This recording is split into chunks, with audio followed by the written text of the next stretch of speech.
Now, a closer look at the news and issues affecting you. The Midday News with Herb Weisbaum on KOMO News 1000, FM 97.7. Good afternoon. Hope you are having a good Tuesday, and thank you for tuning in today. I'm here every day now at KOMO Middays, 1 to 3 o'clock. Republican presidential frontrunner Donald Trump claims his tax overhaul plan, the one unveiled on Monday, would simplify things and give a tax break to middle-income Americans. Let's dig a little deeper into what Trump wants to do. Professor Nathan Oestreich specializes in taxation at San Diego State University. It's a mixed bag. Obviously, when somebody releases something like this, the details just aren't there, and they'll have to work them out. Of course, anything would have to be negotiated with Congress. The tax cuts are attractive. Any single individual with income under $25,000 paying zero is something that's very common today already, but this seems like it would be across the board. And then there are just three other brackets, 10%, 20%, and 25% for individuals making over $150,000 and couples making over $300,000.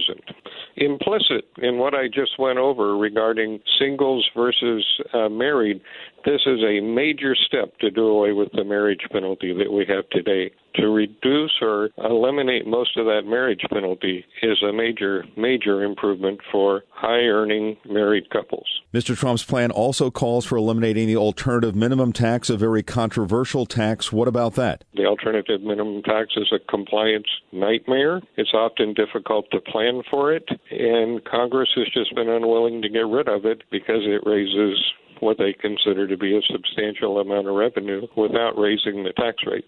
And as you know, they've raised the tax rates anyway up to as high as 39.6. And he also calls for cutting the corporate tax to 15%. Many corporations have, and many corporations have considered doing an inversion. And an inversion is where they turn in their U.S. charter to whatever state they're incorporated in and incorporate in another country. And almost every country has lower corporate rates than we do. Reducing our corporate rate to 15% totally reverses the incentives. And I find credence in what I read in the Trump proposal that there would be no incentive for companies to do the inversions, and they could keep their U.S. charters. It's my understanding that he's going to reduce various tax deductions for individuals. Is that correct? That's what I understand. And, you know, that's part of the details that we really don't have. But essentially they're saying that people over $50,000 taxable, now this would be single individuals between 50 and 150, that would be married couples between 100,000 and 300,000, would lose close to 50% of their deductions. Now, they clearly say it's less than 50%. But people over 150, for a married couple, that would be 300,000. They're going to lose all or most of their deductions. I guess the two things he's going to keep are the charitable contribution deduction and the home mortgage interest deduction. Right. One big thing I notice here is he wants to eliminate the estate tax. He calls that double taxation. It's an interesting concept. I don't have the federal budget in front of me, but the estate tax raises less than 1% of the federal revenues on an annual basis.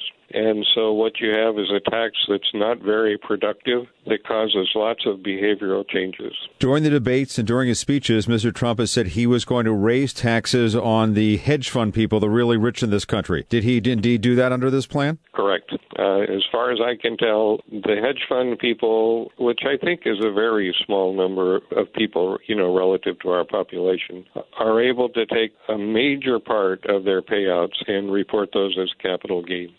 And capital gains are taxed at a rate not exceeding 20%.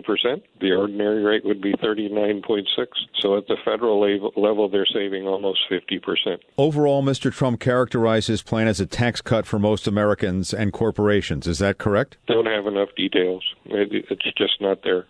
That is Professor Nathan Oestreich, a specialist in taxation at San Diego State University. And by the way, the Associated Press spoke to a number of tax and economic experts since Trump released his proposed tax plan, and they agree that the plan would help many middle and lower income Americans, but they say it would also help the wealthy, including people like Donald Trump.